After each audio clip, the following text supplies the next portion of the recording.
Xin chào các bạn, hôm nay mình xin chia sẻ với các bạn thêm một món, đó là bánh xèo chay. Bánh xèo là món ăn truyền thống của người Việt. Bên cạnh bánh xèo nhân thịt, tôm thì bánh xèo chay cũng rất được ưa chuộng.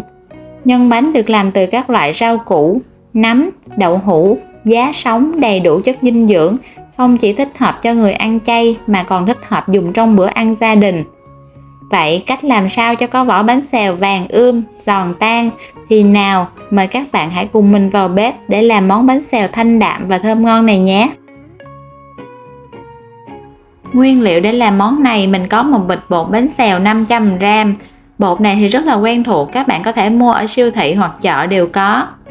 Bột nghệ để giúp cho vỏ bánh xèo được vàng hơn. Và một bịch bột chiên giòn 150g. Phần nhân bánh xèo thì cũng tùy vào sở thích của từng người mà mình có những cái lựa chọn khác nhau nha. Mình chuẩn bị một củ cải trắng, một củ cải đỏ nặng khoảng 300g, 150g nấm rơm, 2 miếng đậu hũ, 200g nấm bào ngư. Các bạn thích những loại nấm hay rau củ nào khác thì cũng có thể cho thêm vào để món ăn trở nên thơm ngon hơn. Mình không có sử dụng hết nguyên bịch bột mà chỉ chiên có nửa bịch bột thôi, nên ở đây mình chuẩn bị là 600ml nước cốt dừa, 100ml rượu trắng giúp cho vỏ bánh xèo được giòn hơn. Các bạn có thể thay thế rượu bằng bia hoặc nước soda cũng đều được. Ăn bánh xèo thì không thể thiếu đó là rau. Ở đây mình có cải bẹ xanh, lá tía tô, rau thơm, rau diếp cá, salad, hành lá.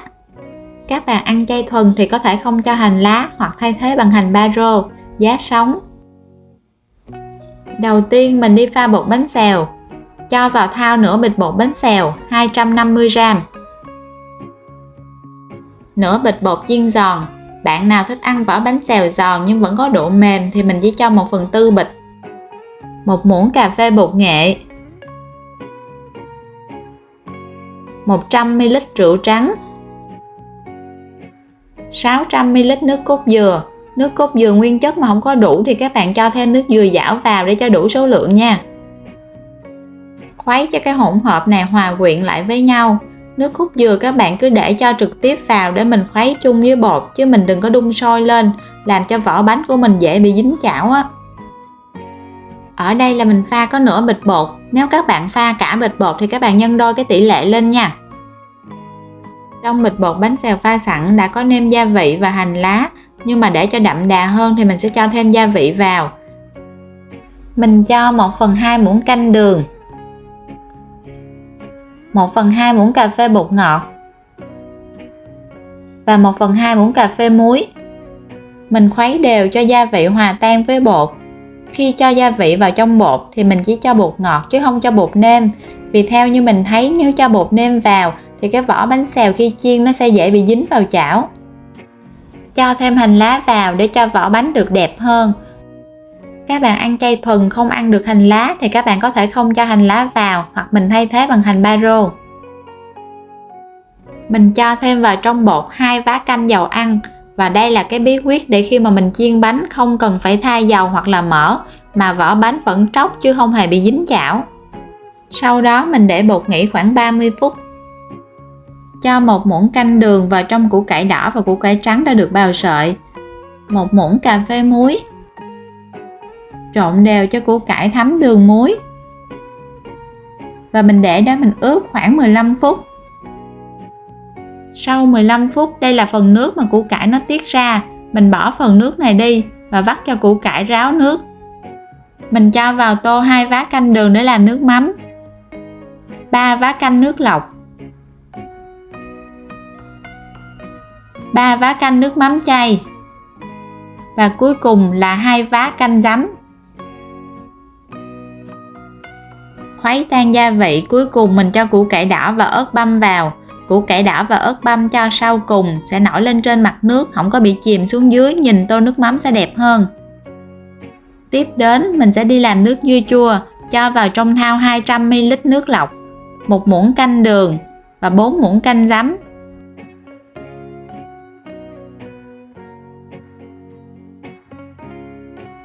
khuấy tan cái hỗn hợp giấm đường này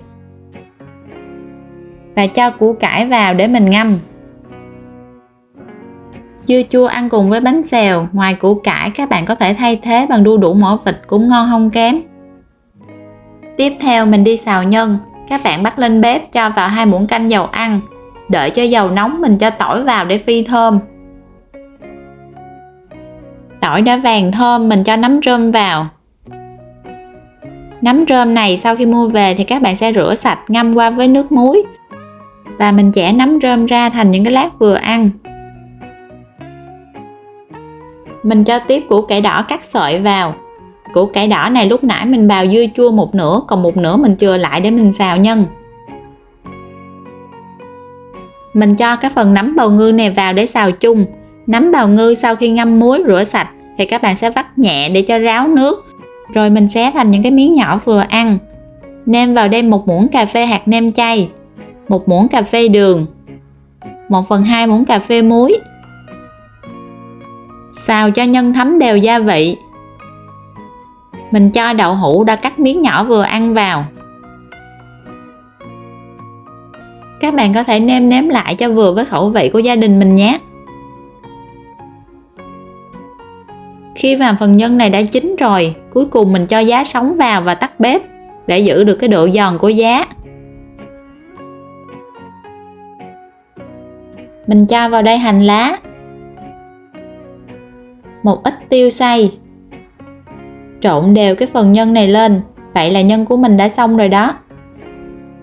Mình vắt khô nấm bào ngư thì khi xào nhân xong, nhân nó khô ráo không có bị ra nước. Đến phần đổ bánh xèo, mình bắt chảo lên bếp, chờ cho chảo nóng già. Cho nửa chén bột đã pha sẵn vào. Các bạn nhớ xoay chảo để cho bột được tráng đều khắp mặt chảo nha. Mình chờ cho chảo thật là nóng mình mới cho bột vào. Thì như vậy trên bề mặt của cái bánh nó mới có những cái đốm rỗ thì bánh nó mới ngon.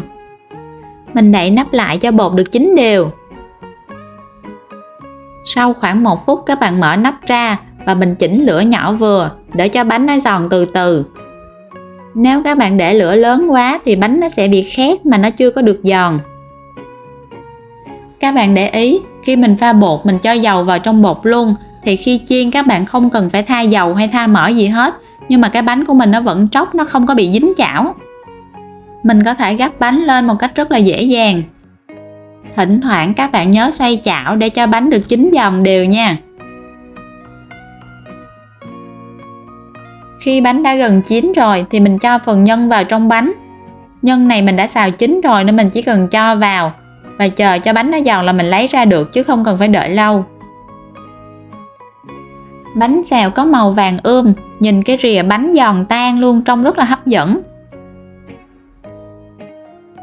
Mình dùng một cái sạn gập đôi bánh lại. Nhìn bánh trông rất là ngon và hấp dẫn quá luôn phải không các bạn? Mình mời các bạn cùng thưởng thức món bánh xèo với mình nhé.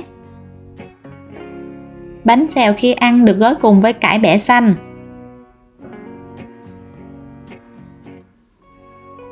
Cho thêm một ít rau diếp cá, rau tía tô, một ít rau thơm. Mình cuốn lại và chấm cùng với nước mắm chua ngọt, tạo nên một cái hương vị rất là đặc biệt. Món bánh xèo này các bạn ăn sẽ cảm thấy ngon nhất khi mà mới chiên xong còn nóng hổi và giòn rụm. Và ngon hơn nữa khi được ăn cùng với người thân và gia đình. Các bạn hãy thử vào bếp để làm cho người thân và bạn bè mình cùng thưởng thức và để lại dưới bình luận để chia sẻ cùng mình nhé. Cảm ơn các bạn đã theo dõi. Các bạn ấn đăng ký kênh để ủng hộ mình nhé. Goodbye!